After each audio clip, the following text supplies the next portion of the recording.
I listened to this once before sleep, and money started finding me. Neville Goddard taught that the outer world of provision, of checks arriving, of doors opening, of money finding you, instead of you chasing it, is never arranged by circumstance. It is arranged by the state you occupy in consciousness before you ever leave your bed. Here is the premise, and I want you to really hear it. In the Gospel of Matthew, the 6th chapter, the 8th verse, it is written, "Your Father knoweth what things ye have need of, before ye ask him." And Neville Goddard would stop you right there and say, "Do you see it? This Father is not a being seated somewhere beyond the clouds keeping a ledger of your requests. This Father is your own I am, your own imagination, the deep knowing self within you that already holds the answer before the outer, striving, worried man even opens his mouth to ask. Which means the money you are reaching for tonight is not something you must go out and hunt down tomorrow. It is something your own consciousness already knows, already contains, already is. And the only reason it has not yet appeared is that you have been asking with your lips while assuming with your feelings the very lack you wish to be rid of. So tonight we stop asking and we start assuming, because assuming is the language your Father actually understands. So let us begin the way Neville always began, not with information, but with an assumption spoken now as if it were already true. Say it with me. I am wealthy now, money finds me with ease. I rest in the feeling of abundance fulfilled. Imagination creates my reality. And again, I am wealthy now, money finds me with ease. I rest in the feeling of abundance fulfilled. Imagination creates my reality. If something in you just went quiet when you said that, it's good. That quiet is the beginning of a new state, taking root. 5. And if you want tomorrow's teaching to find you the way we are about to teach money to find you, subscribe now so it reaches you gently without you having to go looking for it. Before we go further, type the words "it's done" in the comments below, not as a hope, but as a settled fact. Let it be your seal on what you have just assumed. The first key is this. Money is not a thing you chase. It is a state you occupy. And the moment you truly understand this, the whole exhausting chase falls away. Think of the man who works 2 jobs, who fills out application after application, who tells everyone he knows that he is looking for opportunity. And yet the opportunity never comes, not because he lacks effort, but because inwardly, in the private room of his own mind, he still wears the garment of the man without. He still feels the anxious pinch of not enough, and that feeling, not his resume, is what the world outside is echoing back to him. Neville Goddard taught that the outer world is only ever a mirror of the assumption held within. So it is not the money you want. It is the feeling of the wish fulfilled that produces the money. The feeling comes first, always first, and the check, the raise, the unexpected gift, these are only the shadow following the substance of the state you have already assumed. And if you are honest with yourself tonight, you already know this chase. You have felt it, the refreshing of an account balance hoping it changed, the calculating in the grocery line before the card is even swiped, the tightness that rises when an unknown number calls. You are not the only one who has lived this way. Most people have, spending their days pushing against a world that never seems to move, not realizing the pushing itself is the very thing keeping the door shut. Because you cannot push your way into a state, you can only assume your way in. Quietly, gently, the way you would slip into a warm bath rather than force one open with your hands. Consider the woman who spends her lunch break each day scrolling job boards with a knot in her stomach, applying out of fear rather than expectancy. And notice how differently the very same afternoon would unfold if instead she simply carried the quiet, settled feeling of a woman already provided for. Not frantic, not proving anything, simply resting in it. This is not passivity. This is the highest kind of action there is.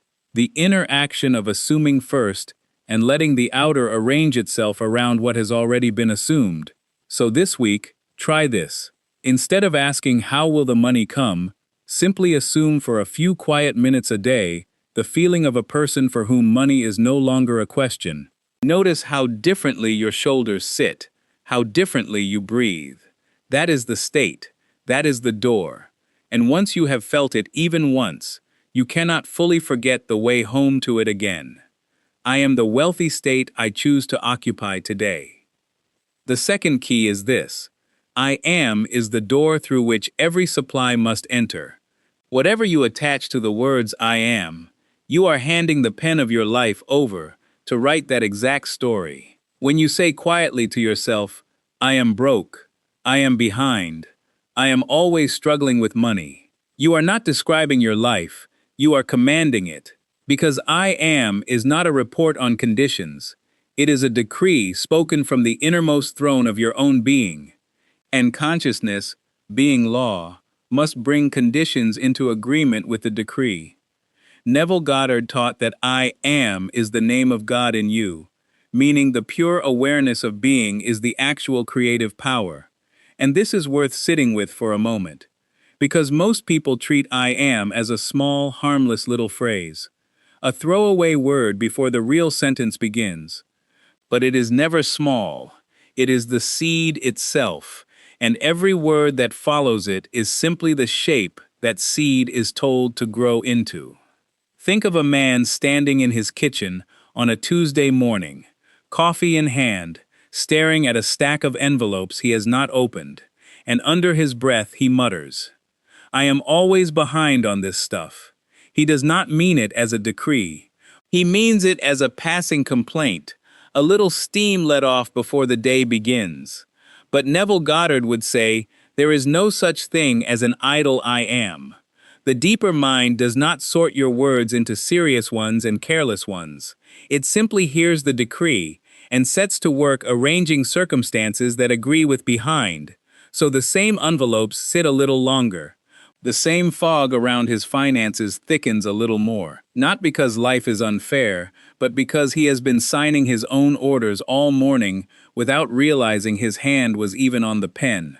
Now picture that same man, same kitchen, same stack of envelopes, but this time, before he even opens one, he pauses, and quietly, almost like a secret he is keeping just for himself, he says instead, I am the one money finds.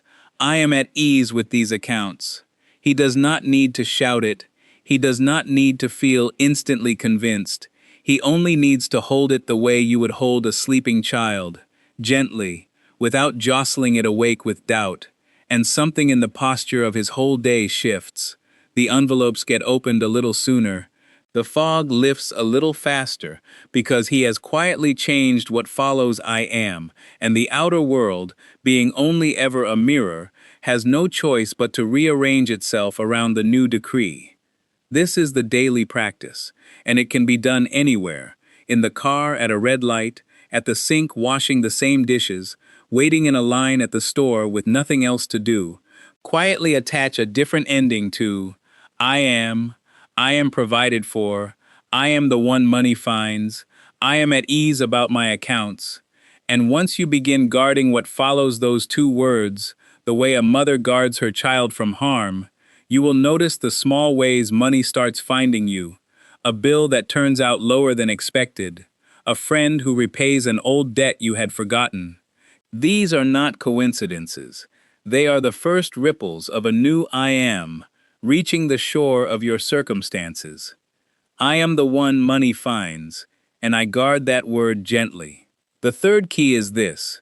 Everyone you meet, every employer, every client, every stranger who hands you your change, is you pushed out. Neville Goddard taught that the world and all its people are a grand mirror, reflecting back the assumptions you hold about yourself and about life. And this is one of the hardest teachings to receive with grace, because it means the landlord who seems slow to return your deposit, the manager who seems to overlook you for the raise, the friend who seems to forget the money they owe you, are not separate wills working against you. They are simply outer characters speaking lines you yourself wrote long before you ever met them. It is not that people are unkind or unreliable by nature, it is that they are faithfully, mechanically, mirroring whatever self-concept about worth and supply you have been carrying without even noticing. So if the world seems slow to pay you, stingy with you, forgetful of you, it is only showing you a self-concept that still lingers somewhere within. Let me walk you through an ordinary day, the way most people unknowingly live it.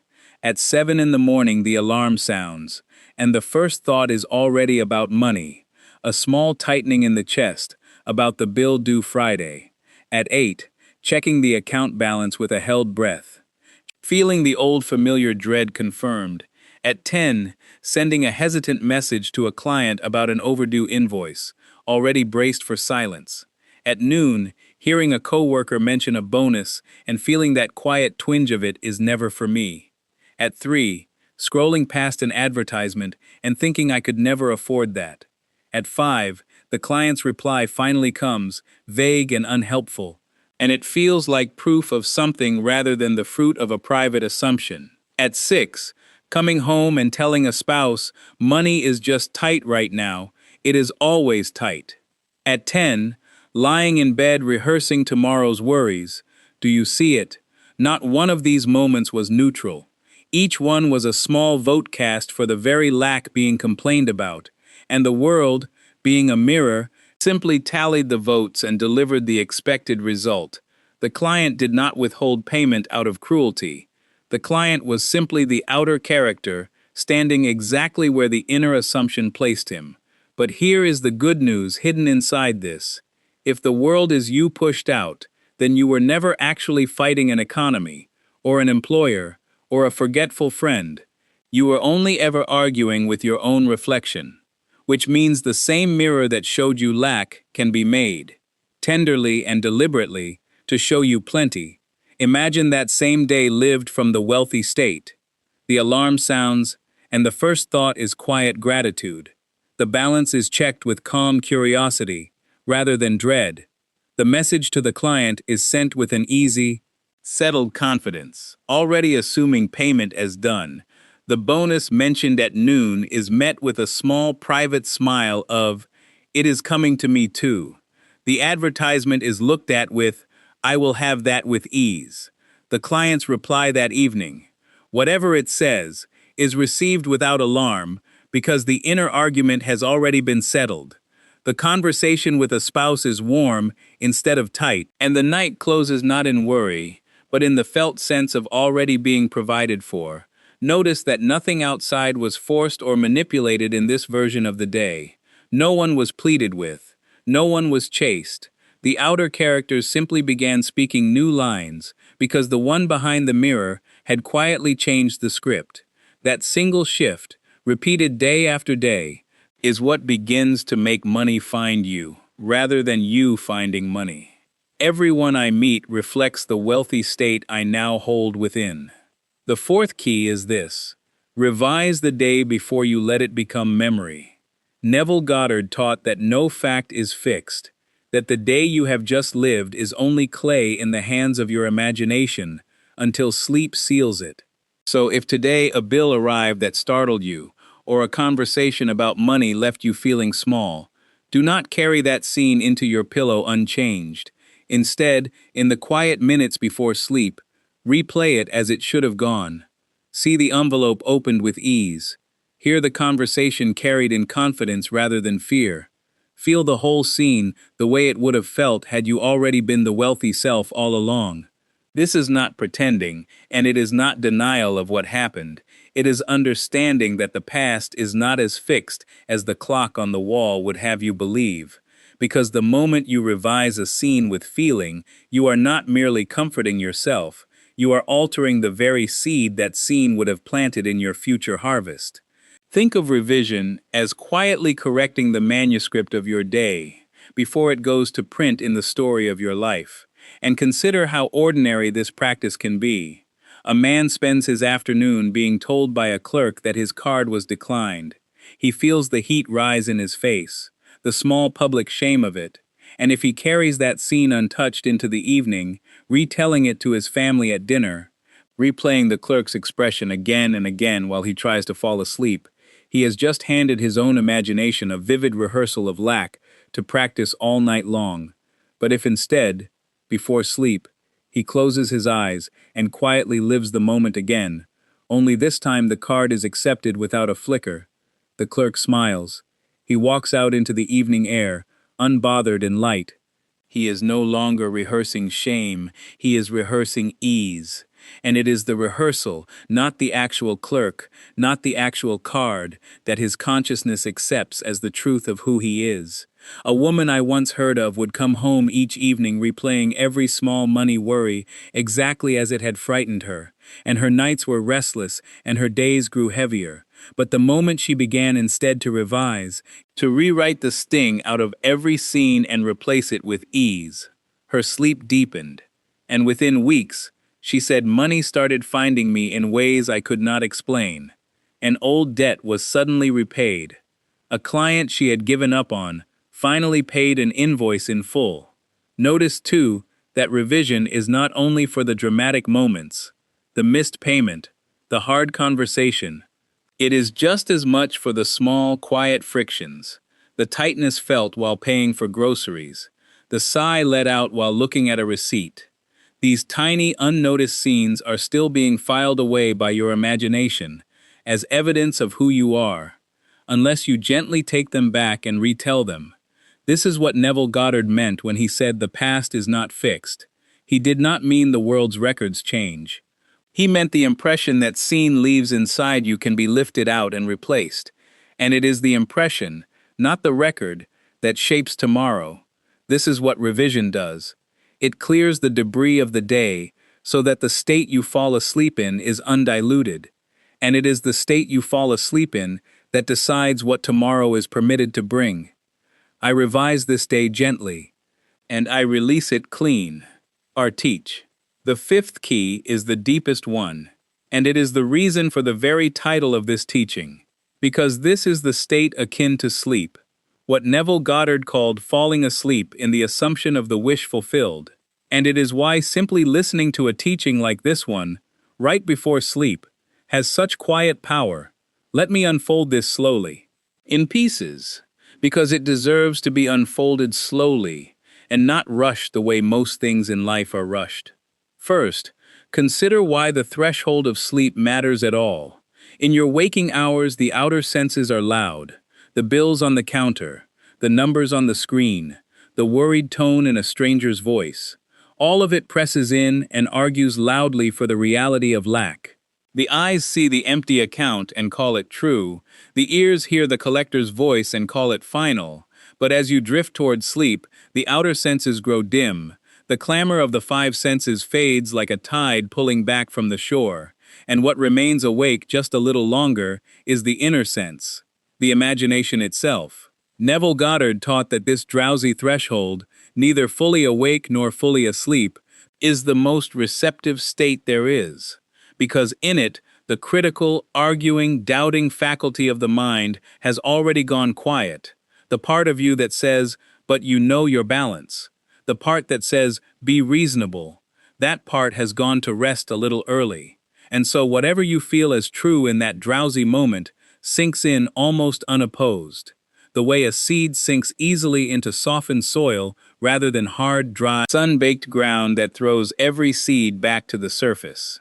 Second, consider what to actually do in that moment. You do not need long sentences. You do not need to convince yourself of anything. You are not building an argument. You are living a moment. You simply need a small scene, one single sensory moment, that implies the wish is already fulfilled. If money is what you are assuming, do not lie there repeating the word money over and over like a hollow chant. Instead, construct one brief, natural scene, perhaps the feeling of opening an envelope and seeing a number that brings quiet relief, perhaps the felt sense of your hand closing around cash that is already yours, perhaps the private, satisfied feeling of checking an account and being met with more than enough, or perhaps something smaller still, the sound of your own voice, thanking someone as you hand over a payment you once dreaded. Hold that one small scene. not with strain, but the way you would hold a warm cup on a cold night, letting the warmth do its own quiet work in your palms, and let the feeling of it be more real to you in that moment than the room around you, than the blanket, than the sound of the house settling. This is what Neville Goddard meant when he said, "Feeling is the secret." Not thinking about the wish, not reasoning about the wish, but feeling as though it were already so. Feeling it the way you would feel a thing you are actually touching. Third, consider what happens after you let that feeling carry you into actual sleep. This is where the real work is done, and it is not your work anymore. When you fall asleep still holding that felt scene, you have handed the assumption over to a deeper level of your own mind, the level that never sleeps, the level that arranges people and circumstances while your body simply rests. This is why the timing before sleep matters more than almost any other moment in your day, because sleep is not an absence, it is a passage, a doorway you walk through every single night without ever questioning it. And whatever state you carry through that passage becomes the material the deeper mind works with, while you know nothing of it, while you dream of ordinary things, while morning comes and you rise and dress and forget you ever planted anything at all. Fourth, consider the ordinary man who does this without knowing its name. He lies down each night, rehearsing the day's shortage, counting in his mind what he does not have, seeing the bill again, hearing the tone in his own voice when he last spoke of money. And he crosses the threshold of sleep, still gripping that scene, so the deeper mind receives shortage as its instruction. And faithfully, obediently, it goes to work arranging tomorrow to match it. This is not punishment, it is simply law. The same law that would have worked just as faithfully for ease, had ease been the scene he carried instead. This is why Neville Goddard said, "Imagination creates reality. Not someday, not symbolically, but nightly, quietly, whether you are aware of it or not." The only question is which scene you are handing over when you finally let go. Pause for a moment now, and pick one real financial scene. Something small and specific. Not a vague wish for wealth in general, but one exact little moment. The relief of a specific bill marked paid. The quiet pride of handing someone a gift you can now easily afford. The ease of glancing at your balance without a flicker of fear.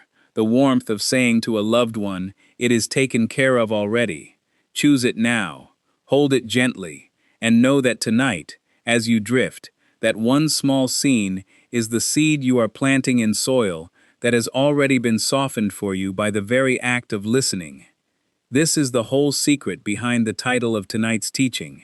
This is why listening to a teaching like this once before sleep can be followed by money beginning to find you in the days after, not because the words themselves are magic, not because repetition alone does anything, but because you allowed the words to lower you gently into the state akin to sleep while feeling the wish already fulfilled.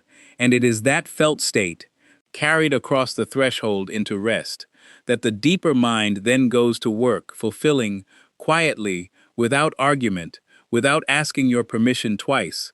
This is not superstition, it is the quiet mechanics of your own consciousness, doing precisely what Neville Goddard taught it always does, moving you into agreement with whatever you have deeply assumed, night after night, until the outer world simply catches up to what you have already, secretly, tenderly, made true within right. I fall asleep tonight, already living in the feeling of my wish fulfilled.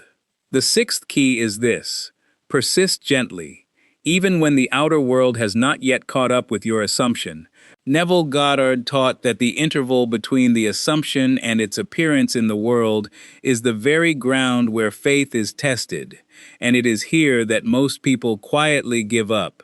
They assume the wealthy state for a day, or 3, or a week, see no dramatic change, and slip back into the old anxious talk about money, back to the old worried I am. And if this has been you, hear me, you are not the only one.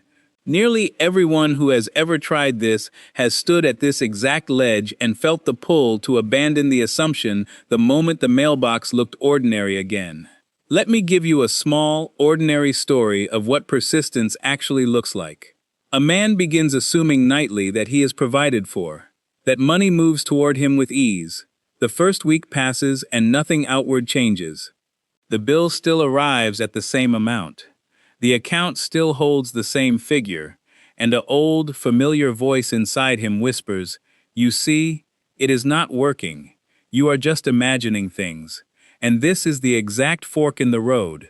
One path leads him back to checking the balance with dread, back to muttering about how tight things are, undoing in 5 anxious minutes what he built over 7 quiet nights. But the other path, the path of persistence, simply lets the voice speak and does not argue with it, does not defend the assumption, does not need proof.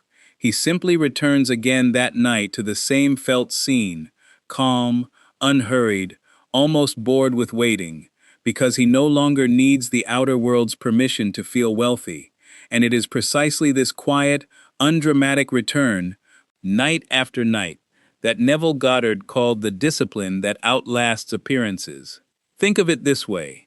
It is not a single leap of feeling that changes a life. It is the willingness to keep feeling it after the world has said nothing back.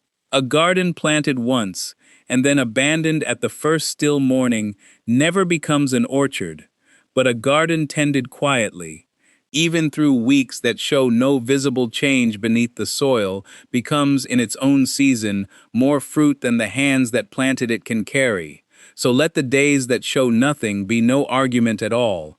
Let them be simply the ordinary silence before a harvest that is already certain, and go on, gently, undisturbed, assuming, feeling, resting, because consciousness, Neville Goddard taught, always yields, in its own perfect time, to the one who has quietly stopped asking whether it will stay. I persist gently in my assumption until it becomes my life. Here is the whole picture. It is not the money you need to chase. It is the state of wealth you need to occupy. It is not the world you need to change. It is the I am you need to guard. It is not other people who withhold from you. It is your own reflection you have been arguing with all along.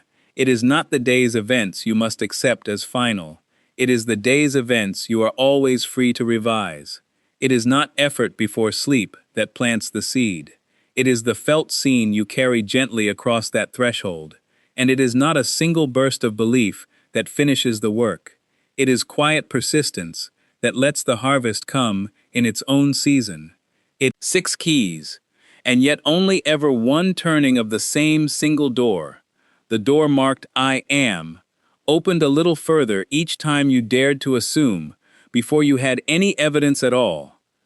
If tonight's teaching moved something in you, and you want to keep living in the end every single day, not just for one night before sleep, the 21-day reality shift was built for exactly this. 21 guided evenings, each one walking you gently into the state akin to sleep with a fresh assumption to carry across the threshold. It is available now for a small one-time gift of $27, fully guaranteed. If it does not deepen your practice, you are simply refunded. No questions asked. You will find the link in the description below. And so, once more, before you close your eyes tonight, say it with me. I am wealthy now. Money finds me with ease. I rest in the feeling of abundance fulfilled. Imagination creates my reality. Rest now in that feeling. Let the room grow quiet. Let the outer world fade the way it always does, at the edge of sleep. And know, gently and without any need to check, that as you have assumed tonight, so money is already, even now, quietly finding its way to you,